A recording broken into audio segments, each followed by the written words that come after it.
ମୁଁ ବନେଇଥିଲି ଆସାମର ପାଳ ଛତୁ ଭଜା। ତ ମୁଁ କେମିତି ବନେଇଥିଲି ଆପଣମାନଙ୍କୁ ମୁଁ ସେୟାର କରିବି ଭିଡ଼ିଓ। ତ ଭିଡ଼ିଓକୁ ପୁରା ଲାଷ୍ଟ ଯାଏଁ ଦେଖନ୍ତୁ।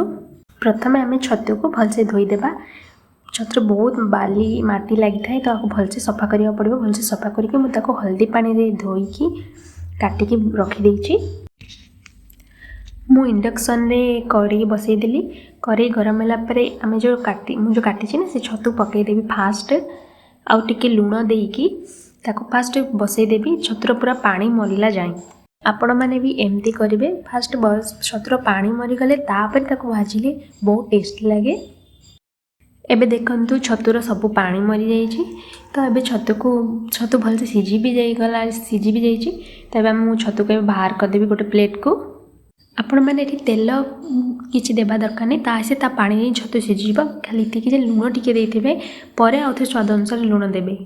ଏବେ ମୁଁ ଗ୍ୟାସ୍ ଅନ୍ କରିକି କଡ଼େଇ ବସେଇଦେଲି। ତେଲ ଟିକେ ସୋରିଷ ତେଲ ମୁଁ ଏଠି ଦେଇଛି, ଆପଣମାନେ ବି ସୋରିଷ ତେଲ ଦେବେ। ସୋରିଷ ତେଲରେ ଛତୁ ଭାଜିଲେ ବହୁତ ଟେଷ୍ଟି ଲାଗେ।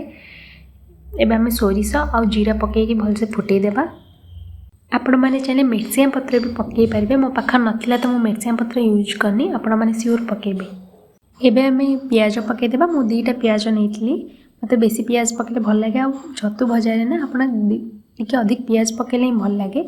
ତ ଏଠି ଆପଣ ମୁଁ ବଡ଼ 2ଟା ପିଆଜ ନେଇଥିଲି, ଆପଣମାନେ ବି ପିଆଜ ଅଧିକ ପକାଇବେ। ପିଆଜକୁ ଆମେ ଟିକେ ଭଲସେ ଭାଜିଦେବା ଗୋଲ୍ଡେନ୍ କଲର୍ ହେଲା ଯାଏଁ।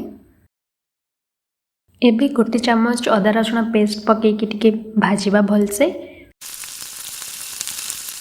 ତାପରେ ଗୋଟେ ବଡ଼ ଟମାଟୋ କାଟିକି ପକାଇଦେବା। ତାପରେ ଆମେ ରଖିଥିବା ଯାହା ଆମ ନିତିଦିନିଆ ଯେଉଁ ମସଲା ଅଛି ଆମେ ପକାଇବା। ହଳଦୀ ଗୁଣ୍ଡ ମୁଁ ଏଠି 1 ଚାମଚ ପକାଇଲି। ମରିଚ ଗୁଣ୍ଡ ମୁଁ କମ୍ ପକାଇଛି। ଆପଣ ଯଦି ଅଧିକ ରାଗ ଖାଉଥିବେ ତାହେଲେ ଆଉ ଅଧିକ ପକାଇ ପାରିବେ। ଜିରା ପାଉଡ଼ର 1/2 ଚାମଚ ପକାଇଲି। ଧନିଆ ପାଉଡ଼ର 1/2 ଚାମଚ ପକାଇଲି। ଗରମ ମସଲା 1 ଚାମଚ ପକାଇଲି। ଲୁଣ ଆପଣ ସ୍ୱାଦ ଅନୁସାରେ ପକାଇବେ। ଏବେ ଆମେ ଟିକେ ପାଣି ଦେଇକି ମସଲାକୁ ଭଲସେ ଘାଣ୍ଟିକି 5-6 ମିନିଟ୍ କଭର୍ କରିଦେବା। ମସଲା ଯେମିତି ଭଲସେ ସିଝିଯିବ। ଆପଣ ଚାହିଁଲେ ଏଇ ଟାଇମ୍ରେ ଗୋଟେ କଞ୍ଚା ଲଙ୍କା ପକାଇଦେବେ, ଯେଉଁ ବହୁତ ବାସ୍ନା ଆସେ, ଭଲ ଲାଗେ।